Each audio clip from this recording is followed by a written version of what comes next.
My name is Godfrey Francis. I'm a British-born Ghanaian, and what I'm about to say isn't disrespect, it's exposure. Exposure of systems that trained us to obey, suffer, and stay silent. Most Afro-Caribbean people will scroll past this video like it's nothing, because facing truth feels more dangerous than living a lie.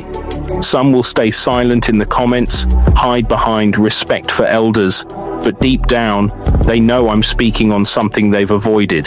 This message isn't for the comfortable, it's for the ones tired of inherited struggle and hand-me-down survival. Let's go deeper. My last video hit hard because it touched something many of us feel but rarely say. Some of our elders passed down fear and called it faith. And that's not an attack, it's an invitation to ask why. Why did they suffer in silence, obey blindly, wait endlessly? Because they were trained to colonial education, religious programming, survival conditioning. They were taught suffering was holy, silence was strength, obedience was virtue. They believed questioning was rebellion, ambition was pride, comfort on earth, secondary to treasure in heaven. The colonial system didn't just take our resources, it took autonomy, and religion, filtered through those same colonial hands, became the perfect control tool. Convince a people that waiting is righteous, and you never have to fear them building. So who benefited? Governments, no resistance. Employers, grateful, compliant workers. Churches, loyalty and tithes. Landowners, while our parents prayed for breakthroughs. Our elders weren't weak, they were conditioned. And when they had children, they passed down the only tools they had. Be quiet, pray hard, don't talk back, be grateful for scraps. Meanwhile, other families were teaching, take risks, build wealth, own, lead. So here we are, waking up inside mindsets that don't fit this world, still waiting on blessings while others build empires. This isn't about dishonor, it's about clarity. We honor our elders by unpacking what they weren't allowed to. Let's talk strategy, because many of us are trying to build new lives while carrying old beliefs. And yes, it causes tension. You love your elders, you respect them, but you disagree with them. Understand this, you can't change them. You won't undo 60 years of programming in one passionate talk, so stop trying to fix them. Instead, learn how to navigate them. Scenario 1, you're doing something bold and they say, you better pray on it. New strategy, thank them for the concern. Say, I have prayed and I'm also moving in wisdom. This honors their worldview while affirming your autonomy.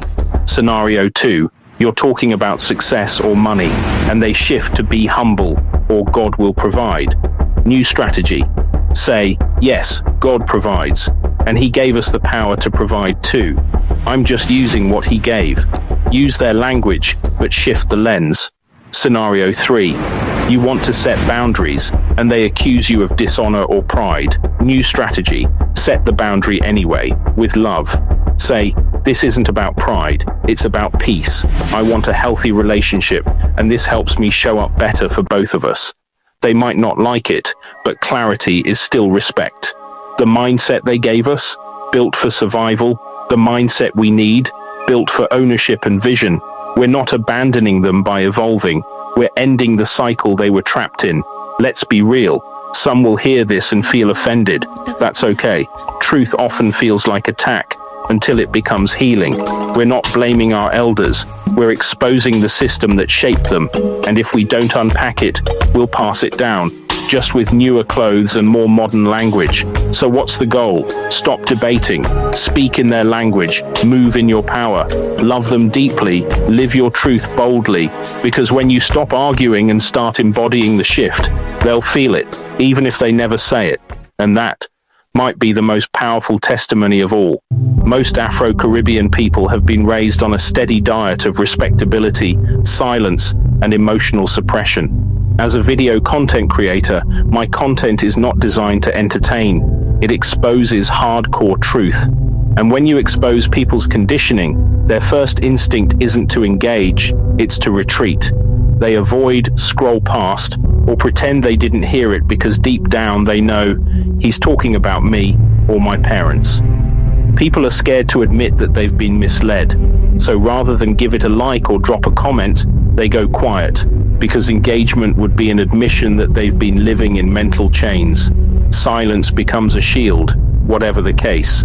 If this stirred something in you, don't run from it. Sit with it, share it, talk about it. That's how the healing starts. Thanks for watching.